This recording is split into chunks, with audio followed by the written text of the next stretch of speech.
Hello, my name's Steve Barrett. I'm the Editor-in-Chief of PRWeek. I'm delighted to be here with Robert Fronk, who is EVP for Reputation Management at Harris Interactive. And Robert's going to tell us a little bit about some new research that Harris has done, really digging deeper into the concept of reputation. Robert, welcome. Good to have you here. Thank you, Steve. Tell us a little bit about the research and why you did it and what the top-level findings were. Great, yeah. What we were able to do is to take two extremely large studies, one focused on product brands and one focused on corporate brand or corporate reputation, and understand how the two work together to have consumers make decisions about product purchase and or about advocacy.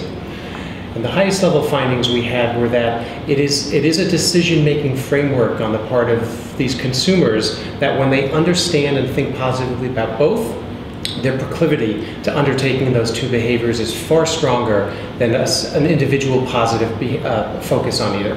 So a good example of that would be something like Procter & Gamble, which has got dozens of billion-dollar brands. And in the past, Procter & Gamble was very much in the background, but now they have recognised this sort of trend and they've pushed Procter & Gamble to the front as well as their individual brands. They have certainly been acting on this in a way that leads me to believe that they've figured out some of this at around the same time. And indeed, they are a great example of it, but it also works even in the areas where the company brand and the product brands share an endorsement. So it isn't just strictly the sort of holding company and product brands, and it also works in the cases where the product brand and the corporate brand are the exact same name. So we didn't find any distinctions in sort of the brand architecture or brand strategy of a company. Okay. Well, that's interesting because a lot of companies have been rebranding or splitting into two. You know, I'm thinking of Kraft, I'm thinking of Sarah Lee, I'm thinking of ITT. Do you think that is making it a much clearer story, and that's the reason they're doing this? Or I mean, there's obviously other business reasons behind it, but right. When you think of companies like that, and then you think of maybe Pepsi with their soft drinks brands and then their food brands.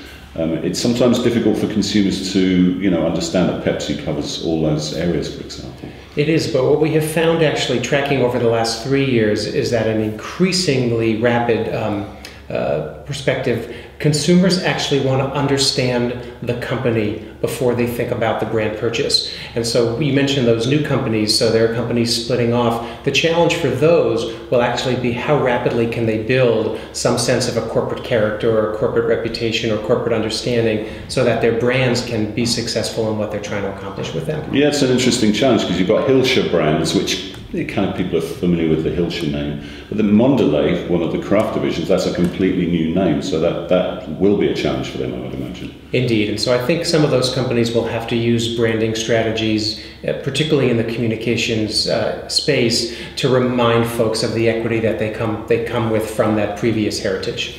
And what other tips or findings would you highlight to corporate communicators and brand communicators that came out of the research? The biggest has actually been in the reaction that we've gotten to the results from many in the corporate communications and brand space. They've taken the results to mean, okay, so I need to just dial up the efforts on both. And what the findings actually show is no, that the communications strategy needs to bring both together, that they shouldn't be communicated separately. There's not a brand story and a corporate story. The brand story is stronger when there is an element of the corporate story in the brand message. So if you're talking about a product or service, you actually want to highlight some of the equity that you have as a company. In our findings, we found, as an example, B2B companies' products are more likely to be purchased when people understand the sort of the tone and tenor of leadership. Yeah. And so if you can build some of that corporate narrative into your brand story or vice versa, I think your efforts as a company will be that much more successful.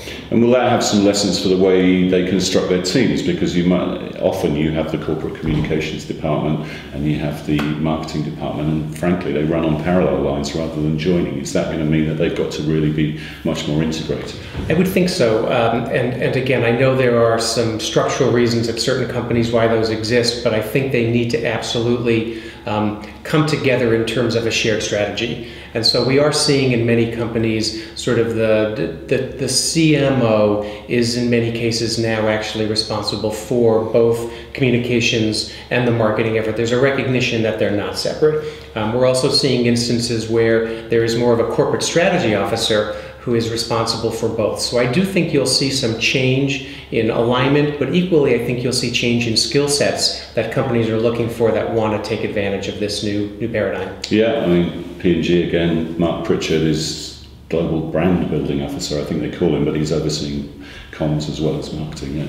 And finally, you've linked up with the Council of PR Firms to roll out some of this research or to do some joint work on it. Do you want to tell us a little bit about that? Sure. What we did with the Council of PR Firms is we picked 3 industries where we had enough respondents and enough data to prove the points, the hypotheses that we had, and we actually drilled down to say at an industry level, so not at an individual company level, but at an industry level, what are those drivers of brand and reputation that when brought together actually accelerate purchase consideration or advocacy the fastest. And we've published that information on 3 industries now: automotive, restaurant and retail, and also B2B. And it's fascinating to see the attributes that you find when you bring both together are not as intuitive as you believe. When folks are looking at a McDonald's menu item as an example, they're actually also trying to understand, how does the company treat its employees? How are they thinking about the communities in which they operate in? That's there at the brand purchase decision level.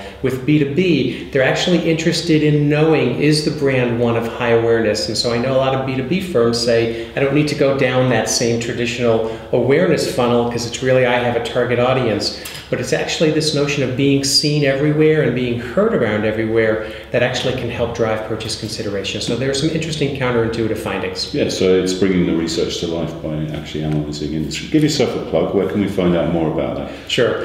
You can visit us at harrisinteractive.com and click on our reputation management page, and you'll see more information on this subject. Great. Robert, thank you very much for joining us and telling us about this interesting research. Great. Thank you so much, Steve.